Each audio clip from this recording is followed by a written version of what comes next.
Baik kawan-kawan, saya dari Sanggar Mudo Barapi, Kota Solok, ingin berbagi pengetahuan tentang masalah randai.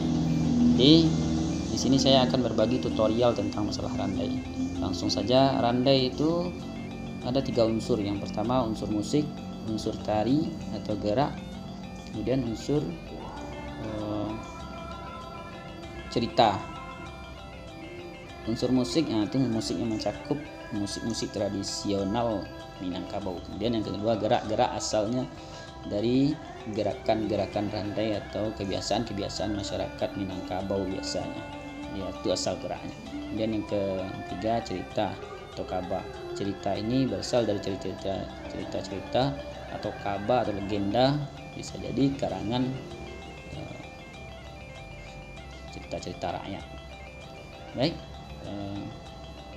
pada tutorial kali ini kita langsung saja untuk mulai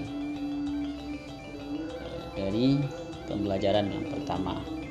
Sebelum kita berandai, kita perlu mengetahui beberapa gerak yang sering dipergunakan dalam randai, sebuah randai. Jadi perlu kita ketahui sebelumnya. Ini sebelum kita masuk ke randai, kita ada baiknya mengetahui dulu gerak-gerak nama dari gerak itu sendiri. Yuk kita saksikan videonya dan kita simak penjelasan dari video ini. Oke, ciu. Perlu juga kita ketahui di dalam sebuah randai ada peraturan baku. Pertama ada yang ini sebagai pembuka, si merantang randah sebagai merantang cerita, kemudian merantang tinggi untuk penutup dari cerita yang kita bawakan nanti.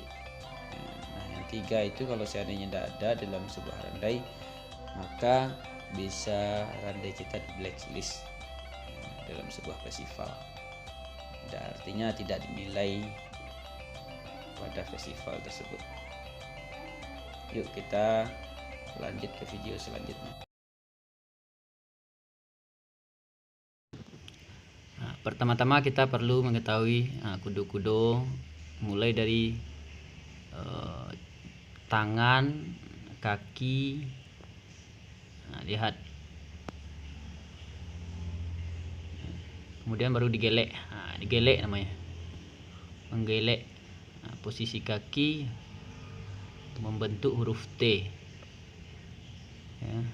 Itu untuk setiap gerak randai pasti memakai gelek. Gelek seperti apa gelek kaki ya. Kemudian pelajaran yang kedua ya, langkah. Lihat tangan, angkat kaki, diangkat, kemudian tangan sama lurus dengan bahu, sama lurus dengan bahu. Kemudian baru turunkan kaki, tangan kanan tetap di paha, kemudian kaki kiri diangkat, baru tangan ditukar, kemudian kaki dilangkahkan. Kemudian lanjut dengan gelek, paha ditampar, kaki kiri, kaki kanan diangkat ke belakang, kemudian melangkah baru diangkat kaki kiri, kaki kanan, turun, putar. Itu sering dipergunakan dalam gerak randai nanti. Ini langkah, kaki ini perlu ya. Dalam gerak randai pasti memakai ini. Tukar tangan. Kemudian latihan yang ketiga, langkah ke depan, kemudian maju, tukar tangan, kemudian mundur, simpi ya. Ini latihan selanjutnya. Simpi, bagaimana cara putar dengan simpi ya. Lanjut, langkah mundur, dan maju lagi, kemudian simpi lagi, baru Perhatikan tangan. Nah, ini latihan setiap hari, latihan terus. Nah, pelajaran yang keempat itu tapuk galembong. Tapuk galembong ini sebenarnya banyak tekniknya. Jadi saya pakai teknik seperti ini. Di tangan kita tidak merapat, jadi kita pakai keduanya. Nah, contohnya. Nah, jadi tapuk galembong sempurna, bunyinya sempurna sesuai dengan galembong seperti yang saya pakai, yaitu galembong tapak iti, itu galembongnya supaya berbunyi galembongnya seperti itu tapuknya. Jadi cuman banyak macamnya tapuk galembong itu.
Habis yang ini galembong.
Dua muka dua lakang, Pak.